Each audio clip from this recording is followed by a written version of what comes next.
You're listening to Lore Friendly. I'm your host, Chris Tagashi, and with me, as always, is Alice Bell. Say hello, Alice. Hi, guys. Sorry about the break. You were away dreaming for a long time. Yeah, fucking dreams, man. They're fucking weird. You didn't tell me about When was the last one I recorded? The last one that we recorded was after I got back from Amsterdam. These dreams are trippier than anything that I may or may not have done in Amsterdam. Drugs are bad. I know. Don't do drugs, kids. That is the official takeaway from our podcast. We do not condone drug taking of any sort. Alright, so, I've been having, crazy vivid dreams recently. It's been so weird. A couple of nights ago, I dreamt that Ireland decided to rebel against the entire of the United Kingdom and, occupied the United Kingdom and kicked out everyone who wasn't Irish. Okay. So me and all these, famous British actors, Scottish, English, Welsh actors, including David Tennant and that dude who plays the huntsman in Once Upon a Time. I can't remember his name, but he's kind of hot. Yeah, it was a dream. Shut up. Was it one of those kind of dreams? No. And me and David Tennant decided to break into the BBC because they hadn't deactivated his, BBC card. Okay. Because I imagine that you need, passes to get into the BBC. I'm sure you do. And I'm sure all the actors have them. Yeah. And so, we snuck into the BBC for some reason. And then me and, all these other refugees, we ended up in a cave. And that was at the point that I woke up, but that's not, the trippy part. The trippy part is that, even though I knew that I was awake, I could, feel people breathing down my neck, and I could, hear people, and I could feel, the pressure of people around me, because, we were all, in the dream, we were all, huddled up in this cave. And because I always huddle up into a ball anyway when I'm sleeping, it was really terrifying, and I didn't want to wake up any of these people. And it was really creepy. Yeah, I imagine it would because, be. I could have sworn that I could feel people, touching me and breathing and, oh god, and, muttering in their sleep. And it was kind of terrifying. It was weird. It was entertaining, looking back, but it was fucking creepy. Yeah, the brain is capable of simulating touch that isn't there. Yeah. But the trippy part about dreams is that it's not only just touch that isn't there, but you're dealing with thoughts that aren't there, that you yourself constructed but aren't aware of. And it's where are these thoughts coming from? Yeah, why would I dream about Ireland taking over Britain and becoming a refugee hiding in a cave? Maybe my brain is making a political comment that the conscious isn't, quite Yeah, I mean, refugees grasping. have been on the news a lot lately and stuff like that. Yeah, oh, believe me. That's the main argument for the UK leaving, for Britain leaving the EU, is herder, refugees, herder. Yeah, if it's not Trump, it's something to do with terrorism on the news. Just, yeah. Oh god, it's been... Why can't the news ever be happy? I'd like to hear some nice stuff about the world every once in Yeah, well, I mean, it's supposed to be a reflection of what's going on, so you can't really be happy. Yeah, but nice things happen in the world as well. Yeah, they do. There's a reason why, I'm subscribed to that uplifting news Reddit, because, there's nice news instead of dying and refugees and... Yeah, there should be a 24-hour news network of just happy news. Yes! And if there is no happy news, then play puppies. Yeah, exactly. Just puppies. Yeah. Nothing else. Puppies wrestling. Just puppies. And stuff like that. Yeah. I would be so down with that. We had a puppy room at uni a couple of weeks ago, which was really cool. Where they brought in loads of guide dogs and we played with guide dogs, and it was really nice because guide dogs are cute. Of course, there's only going to be a matter of time before there's backlash to the puppy channel. And then all of a sudden you get these stories like, puppy bites man, gives him rabies. Yeah, deceptively cute news. So, it always begins with puppies or kittens or babies, and then something horrific happens, like kittens scratch off family's face, more at 11. Or baby turns out to be mass murderer. Yeah. More at 11. Yeah, I saw that movie, The Revenant, and it's Like there's that bear who mauls. Oh, is that the plot line yeah, of The Revenant? Evil murdering baby. Yeah, well, it's actually evil murdering human tries to murder like a baby bear cub, and then the mama bear like just mauls him and starts like biting him in the back, and it's like scratching his neck, and yeah, it's this whole. I would watch that. Yeah, it's what gave Leonardo DiCaprio his Oscar. He's just lying there on the ground screaming. He's like lying there going, ah, and the bear's all, ah, and just biting him and chewing on him. And he's like, Oscar, please. And that's the story of how I won the Academy Award, by being bear food. I like your bear role. Disney should hire you. That was amazing. Yeah. And you know what? It was actually a person in a bear costume, but they CGI'd it into a bear. What? Okay. That's pretty cool. Yeah, yeah. So, and then I'm like thinking, okay, this is what won him his Oscar. It's just weird. It's like... Do you think that the film was like partly funded by PETA? Like, don't kill little baby bears. That's so wrong. What the hell is wrong with you? Well, no, that's actually not really much of the plot. I mean, well, it starts the plot, surely. Yeah, it starts the plot because it really, like, you know, he gets mauled by the bear, but he kills the bear, so I don't think PETA would be cool with that. Yeah, like, I don't think they'd be super happy with that, would they? No. And he kills the bear and wears his pelt, and he's, like, all fluffy and stuff. Aww, fluffy Leo. Yeah. I want a bear pelt now because he's like all big and fluffy, like this big fluffy ball. He's just rolling around like screaming in agony. You can buy fake bear pelts from IKEA for like £9. Yeah, I don't think it'd fly as a fashion yeah, statement. But it'd be well cozy. Yeah, it would be cozy. Like, you would be super comfy on it. Yeah. Well, maybe not in California because it's hot here. No. But in England... Yeah, it could work in England. Where it's the start of spring and I'm still using candles for heat. Candles? So there's that. Yeah. The boiler broke. Okay. I have a candle, like, next to all my recording stuff, which probably isn't the best idea. And I've just, like, got my hands there in front of it to warm my hands up a bit. Because this is what you get for living in a basement, kids. Yeah. It's fucking cold. It sounds like you wouldn't get much heat from a candle. Like, you would need, like, an actual fire, I think. I know, but, like, I have to dream, you know? Like, it seems like the primary function for candles would be light as opposed to heat. It's like the placebo effect. It's like, I know that there's a fire there, so hopefully that'll be enough to warm me up. Or you could knock it over and light your place on fire. Honestly, I think that would be the best thing that could happen to this house. Not gonna lie. This is not a good house. Well, as long as it's not your house. I mean... Well, it's not...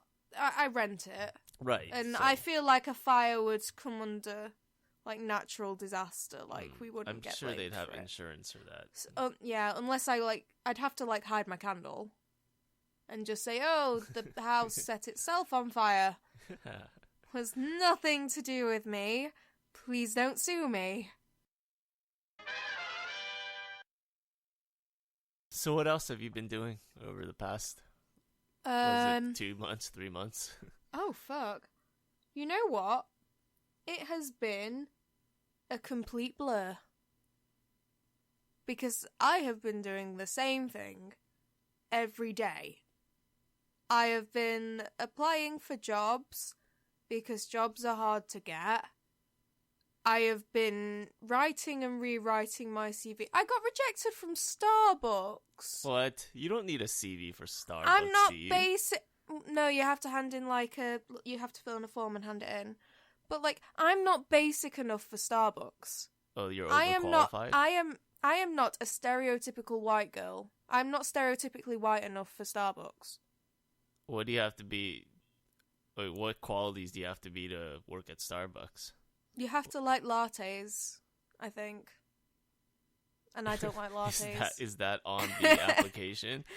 It is actually, that's the first question on the application. What is your favourite Starbucks drink? And I just put black coffee.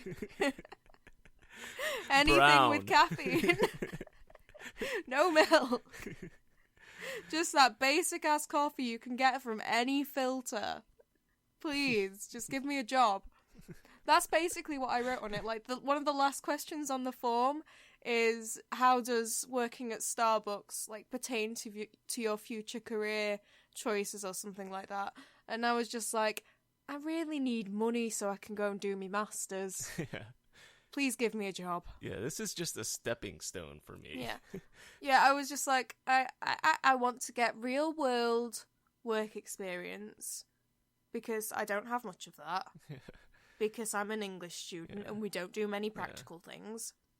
And I need money. Yeah. Because I wouldn't like to starve to death. Yeah. Yeah. You should have lied and said, see, this was your first opportunity to know how the real world works. You should have lied and said that I want to be a barista. I want to work in Starbucks management. I love Starbucks coffee. I drink it every day. I actually do. Do Not you? anymore, though, because they rejected me. Oh, you're going to go with a competitor now? Because... Yeah, I'm going to go for Costa. Yeah. You know, I learned something about coffee, speaking of which, from Twitter, because I'm on Twitter now. Ooh, I love Twitter. It's my favorite thing in the world. But you have so many followers now. No, like, you've gained like such an audience in such a small amount of time. Like only because I tweet often. It's quantity over quality. You just need to tweet more. I think you're more interesting than me anyway. Okay. Like you, not when I talk, like only when I type. Like you do stuff that's generally more interesting than English student who likes ducks a lot. Like you've managed to get 84 followers in like a couple of months. It's taken me 3 years to get something like 50. Yeah, but I have every 53 day, followers. Yeah, but you don't tweet every day. That's like the point I was trying to make when I was talking to another one of the actors. I was saying like, okay, if you want to, like, if she was saying that she wanted to use Twitter as a platform to market stuff, right? Yeah. So I was like, well, if you don't tweet every day, you're not going to get any followers, right? I mean, isn't that how it works? How social media works? You tweet constantly, people retweet you or like you, and then their followers retweet you or follow you and stuff like that. It's supposed to spread that way, right? Yeah. Yeah, Twitter's, it's just... So, I mean, if you don't post new tweets, yeah, you're not going to get regularly. new followers. Yeah. Well, and you also have to tweet on stuff that is going on in the world and hashtag it, right? That's something I haven't really figured out yet. I just don't keep up with the real world. Yeah. I'm like... But see, that's why Twitter's great. It sort of like keeps you connected to things and stuff. So I was saying, I learned that coffee makes you poop from Twitter. How did you not know that? Well, I don't know. It doesn't make me... Like, I never made the connection before. How? Did you not know that coffee has a laxative effect? I guess I don't drink it enough, or I don't poop enough. Yeah. Maybe I pooped so much that I was unable to distinguish why I was pooping, because I was constantly pooping. Yeah, I think it has a laxative effect on some people. It certainly doesn't on me. I don't have fun bowel movements at all. Yeah, because like... I'm a girl, so we don't poo. Like, I think I poo maybe twice a week. There we go. So like there was this Twitter story, and this girl, she was on a date, and she was drinking coffee before the date or whatever, and then during the date, she had to take a shit because coffee made her poop, right? So she goes to the guy's toilet, she takes a poop, and poop goes in the toilet, but the toilet doesn't flush. Right. And so what she does is she takes like a bunch of toilet paper, grabs the poop out of the toilet because she doesn't want the guy to see the poop, and puts it in her purse. And then later she walks out, and then her and the guy, they're like, you know, making out, and the guy's like telling her, "You're amazing. You're like the best girl like I've ever met. Like I'm in love with you." And the whole time she's thinking like, "I got poop in my purse." Oh God. Why? And these are the kinds of things you learn from Twitter, and it's like, oh, this is the greatest thing ever. I wish I signed up for Twitter earlier. Why would you not like try flushing it again, or like break it up a little? No, because the flush didn't work or whatever. And I Well, guess she didn't want... But pooping is a natural process. You shouldn't be ashamed of the fact that sometimes human beings poo.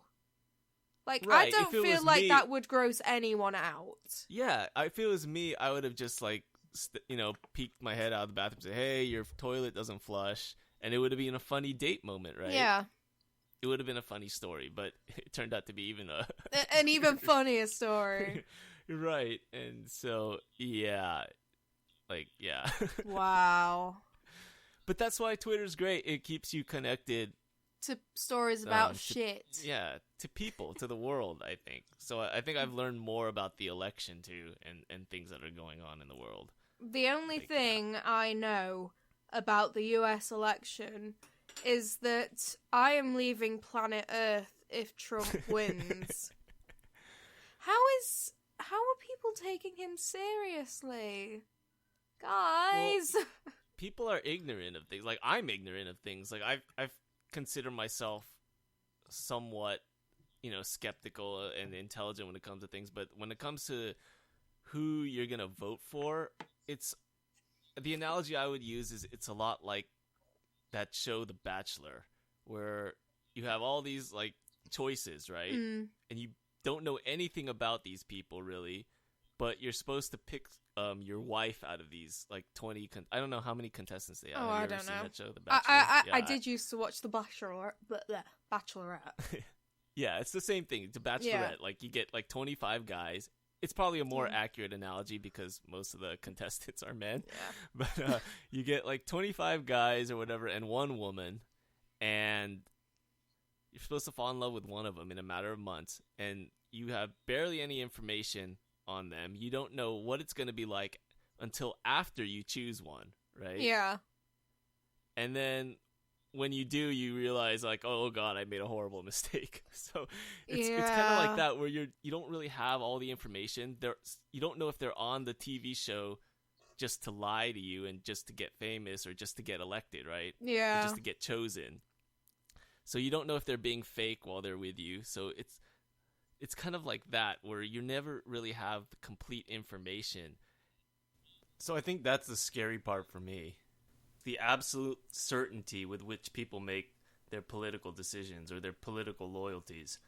You should be skeptical. You should never be confident that the person you're voting for is the right decision. Yeah. Because you really don't have any information. You have, like, maybe 10% of the information you need. Yeah, and at the end of the day, like, whoever gets elected president doesn't, like, have that much power. Like, the power is mainly at Congress. Right. Congress makes the laws. The president could just veto them. Yeah, and, like, it depends on, like, how many members of each party is in Congress, what laws get passed. Yeah. You know what? I feel like once this podcast is out, we should include Donald Trump in the tweets because he doesn't check stuff that he retweets. I bet he does. He probably just, like, gets all pissed off. No, he doesn't. Like, he retweeted, like, some quote about a communist or something like that. Oh, yeah. He retweets stuff that makes him look good.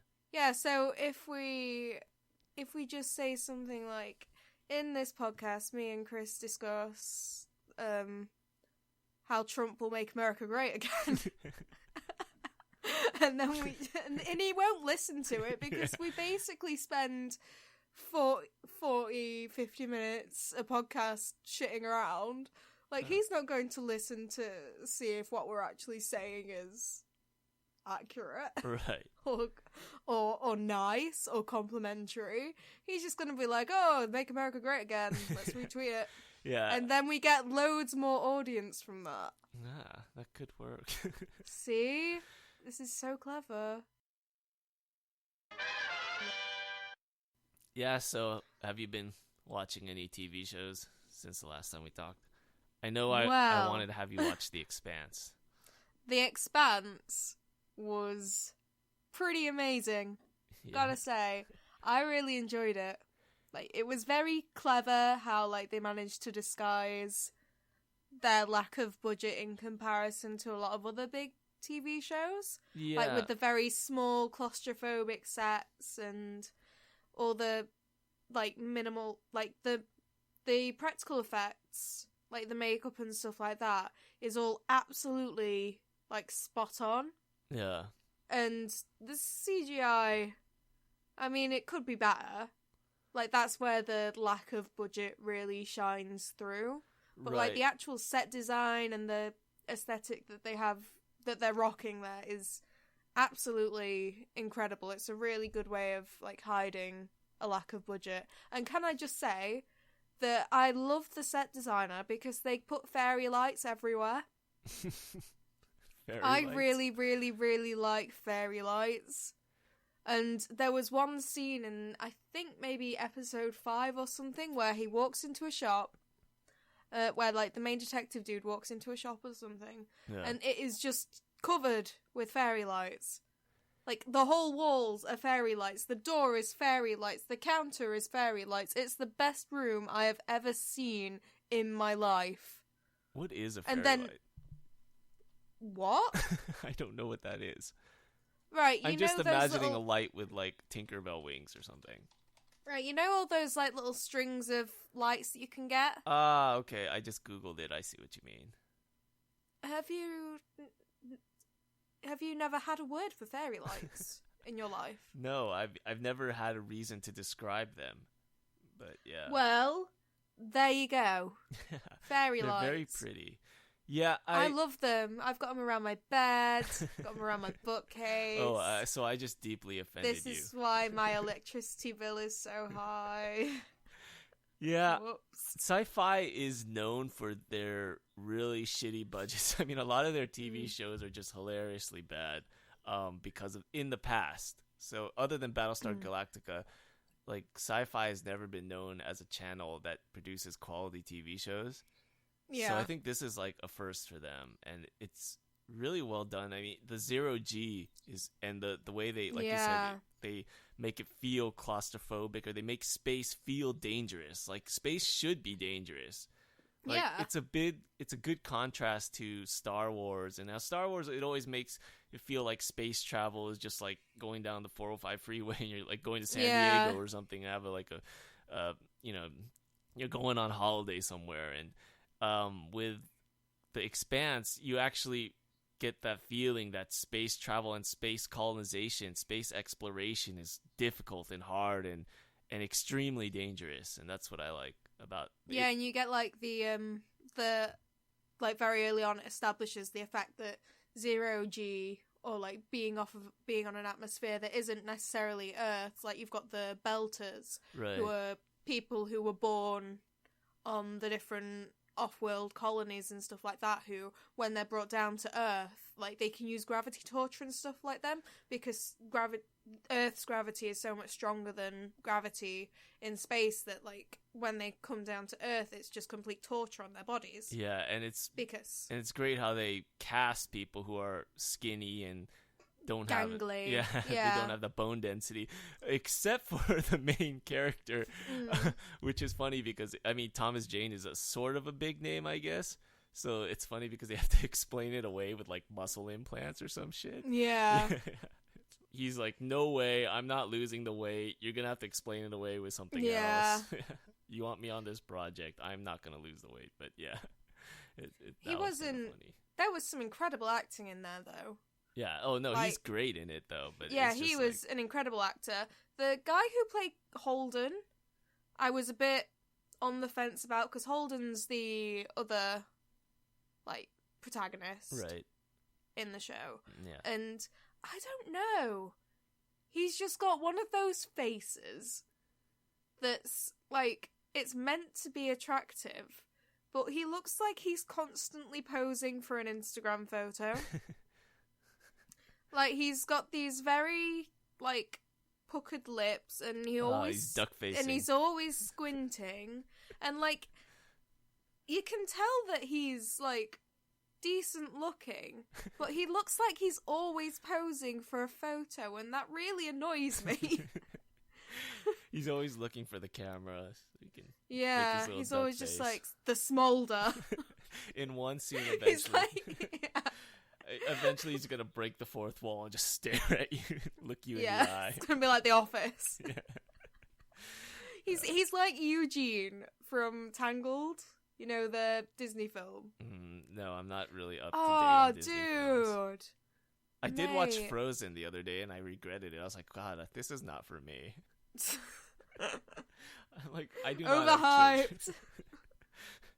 I watched. Okay, see, no. Here's the thing. I watched Pixar's Inside Out. That was a great movie. I'm like, oh, I should be watching more of these movies. So then I watched Up next. I'm like, oh wow, this is great. I'm missing out. Up is incredible. Yes. Then I said, okay, so I'm gonna watch Frozen, and then I'm like, okay, now this is awful. This is not. Frozen isn't Pixar. Oh, it's not. And Who is it? No, Disney. Disney. See, maybe that's where I steered wrong. Yeah. Yeah, because they started singing, and it was just like, it's just, oh god, yeah. Let it go. Yeah. Let it go. I am one with the wind and sky. The ending is great, though. Spoiler alert: ending is great. They actually, For Frozen or The Expanse? No, Frozen, because they actually gave female character, they gave her agency, and they allowed her to decide her fate, as opposed to like letting the man save her, as is typical in Disney films. Yeah. So the ending is great. And have it be sister love. Yeah, everything up to that was like, oh, why am I watching this? What did I submit myself to? I'd rather watch Leonardo DiCaprio get eaten by a bear than watch this. Oh, God. Here we go. You were like, yeah, let's talk about some recent stuff. And now we're talking about Frozen that came out about 3 years ago. Yeah. Well, The Expanse is kind of old. Like, I'm trying to get you caught up on recent shows. Oh, like, God, it is so hard. Yeah. Black Sails. You have to watch Black Sails. It's the greatest show ever. I am a pirate. Your heart. Yeah. They don't talk like that, though. It's less Don't Pirates of the Caribbean and more Game of Thrones, or I don't know. Is there a pirate movie that's more serious? Like, maybe like Assassin's Creed 4. I know it's not a movie, but yeah. like the accents in there are pretty normal. I feel like the pirate accent is meant to be like a corruption of, I think, the Sussex accent or something like that. Or the Wessex. I have no idea what those words mean. Or the Essex. They no, do it isn't speak. the Essex. They do all have English accents, British accents in the show. So I mean, it was colonial time, so there was no such thing as America. There was just merry old England and the New World, which was obviously only new to white people, but not new to the people who actually live there. Yeah. Yeah, the new old world. But the other show I watched was Jessica Jones. With David Tennant and that girl from Breaking Bad whose name I can't remember. Kristen Witter? No, Kristen Witter's a comedian, isn't it? Kristen Ritter. It is Kristen Ritter. Ah, just beat me, Chris. I was right. Oh, man. I got her confused with Kristen Wiig, which is weird. But yeah. But that's a good thing. Whenever when you don't know the actor's name, like when I talked about The Revenant, I was like Leonardo DiCaprio. Like, I don't know who the character's real name is. Yeah. Like, whenever you don't know who the actor is, that's always a good thing. Like, when you refer to them as Jessica Jones, that's a good thing. As their characters, then that's... Yeah. And that shows that they've done a good job. Yeah. As opposed to, you named him David Tennant. Yeah. I know it's Kilgrave. I know it's the Purple Man. Right, but he's just so very famous. recognizable to me as David Tennant. Exactly, and that's a hindrance. But he did such a good job that... Oh, was... His Kilgrave was absolutely terrifying. He overcame himself. Yeah, I never thought that I would be legitimately creeped out and scared by David Tennant. And yet here I was, absolutely repulsed by him. Because of how convincingly he managed to convey this absolutely vile, manipulative character. It was incredible. Yeah, I really liked the direction of the show and the characters and the acting, where they basically went for a more realism. Yeah. The only time they made reference to the comic books was either as an homage or just poking fun at the outfits and the cheesy parts of it. Yeah. It's like in the comics, Kilgrave is purple. And so, like, when he was trying to level up, like, the serum sort of kind of made him a little bit more purple and stuff like that. Yeah. Like, he had all the purple veins pop up and everything. Yeah, exactly. So, that wasn't, like, an homage to, like, the comics and stuff like that. But I did feel like it was a little too long. It should have been 10 episodes instead of, what was it, like 12 or 13? I think it was 13. Yeah. I feel like they could have cut a bit of content out of a couple of the episodes because, like, towards, like, the middle part of the series, it kind of dragged a little bit. Yeah, it definitely did. Like, it didn't, and it felt like they were definitely stretching it out rather than having too much content to cover. Yeah, and the other thing, I felt it was kind of ironic that they were going for realism, but at the same time, the plot itself, like, the characters were very real and edgy, and they were very well done, but the plot was almost a bit cartoonish in a way, in that, like, it was kind of like a Roadrunner deal where, like, David Tennant Kilgrave, he was constantly getting out of these, like, situations where he should have been trapped, and it felt like they were doing that just to extend the show because it was too many episodes. It's like, I've been captured. Oh, no, I haven't. Lol, tricked you. It's just like, and there's one more thing that I didn't really like, but this is a huge spoiler alert, so if anyone hasn't seen Jessica Jones, and please fast forward to like the 32-45 mark. But anyways, yeah, at the end, like, spoiler alert, she finally kills him. And even that felt a little weird. Like, why didn't he test her powers or test whether the mind control is still working by having her kill her best friend?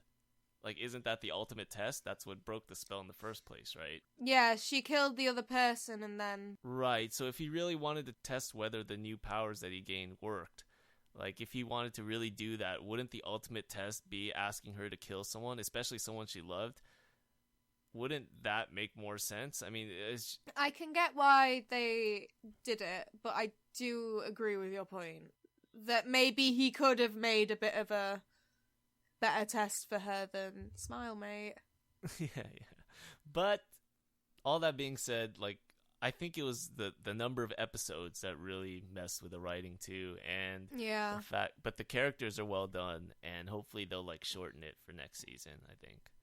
Yeah, like, the exploration of, like, trauma and stress and very sensitive issues with, like, the whole... She was basically date raped for God knows how many months by Kilgrave, and it's... Right.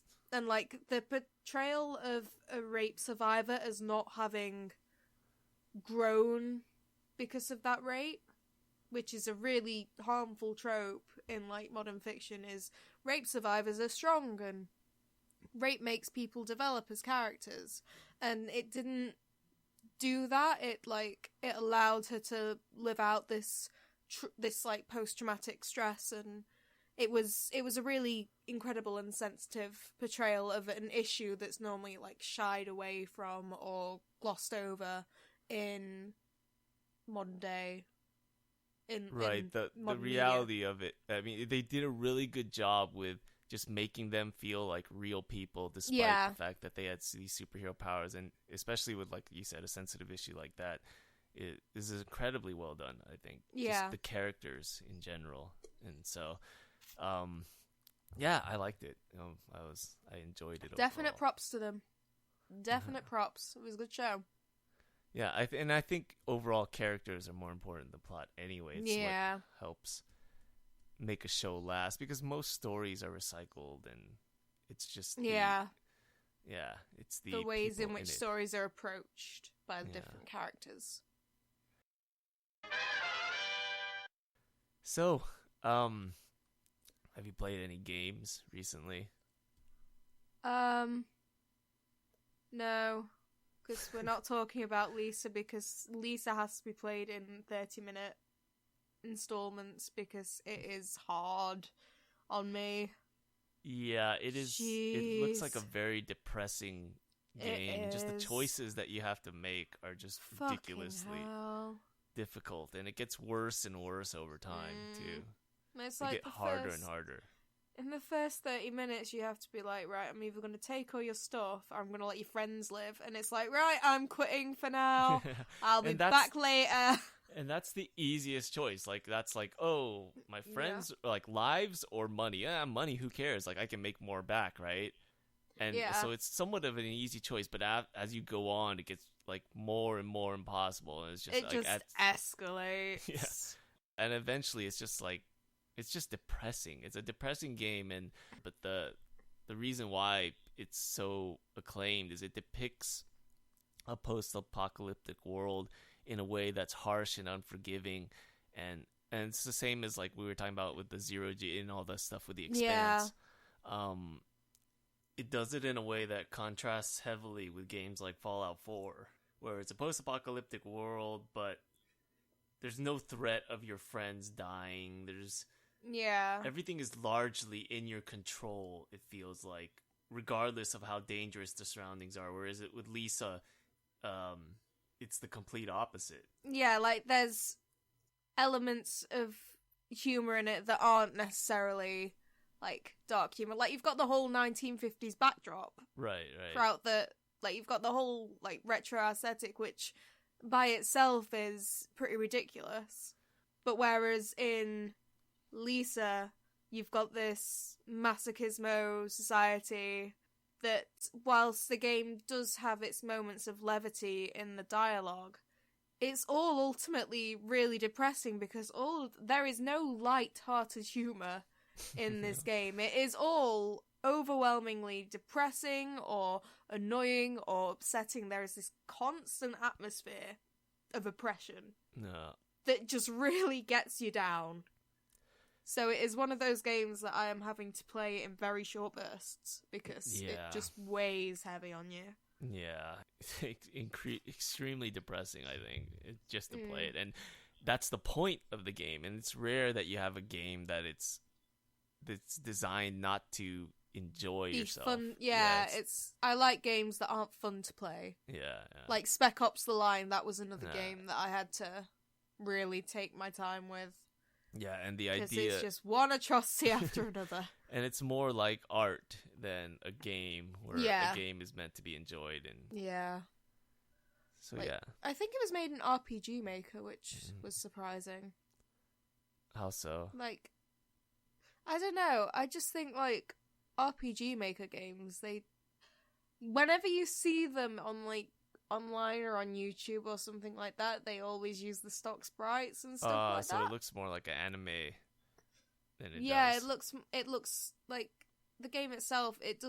You can, like, looking back, you can tell that it uses the engine, but other than that, it's got no real similarities to like your generic stock RPG Maker game, which is quite nice. Like, I don't really think about game engines and stuff like that, but I was a bit surprised when I found out it was done in RPG Maker. So on a scale of Game of Thrones characters, can you give it a rating? Can I give it the Red Wedding?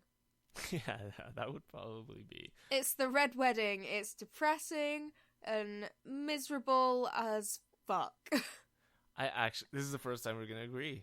I agree. Way! On a scale of Game of Thrones. How many episodes has it taken? Yeah. Like, I don't know. What are we on? 17, I think. We actually got to 300 subscribers. I was going to Holy celebrate shit, it. when did that happen? I don't know, but now we're back down to 298. Oh no! Yeah, during the hiatus, we went up to 300, and then we went down. Guys, come back. Yeah. Come back, guys. Yeah, we're back down to 298. We'll put out content, we promise. Please, don't leave us. We're also very terrible at marketing, I think. Yeah. Marketing. This is why we need to tweet at Trump, so I'll retweet for us. Yeah. We need to ride his coattails. Yeah. Or whatever that thing is on his head.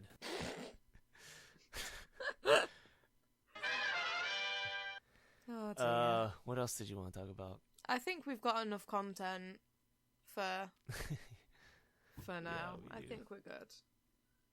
All right. Yeah. So, that's it for this episode. Lord Friendly. We are really sorry for the delay, guys. Yeah. I got trapped in this trippy dream world. It wasn't fun. I guess we'll catch you next month. Bye, guys. Say goodbye. Alex. Bye.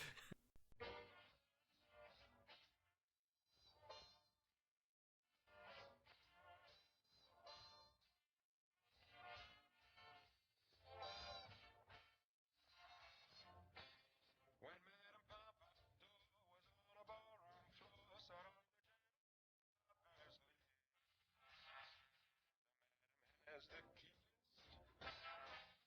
personality, and think of all the books about DuBarry's looks. What was it made of the toast of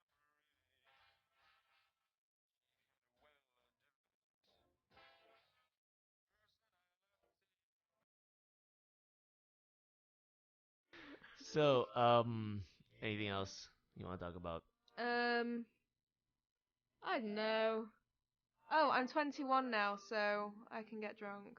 Oh, Yay. yay. In Yeah, America. in America, you can I get can go drunk. to Vegas, baby. I can go to Vegas. Finally. Vegas isn't ready for you. Vegas will not have enough You're- alcohol for me. You're supposed to say, nope, that's it. When I asked you if there was anything Alright. else to talk Oh, about. right, yeah, nope, that's it. Alright, so,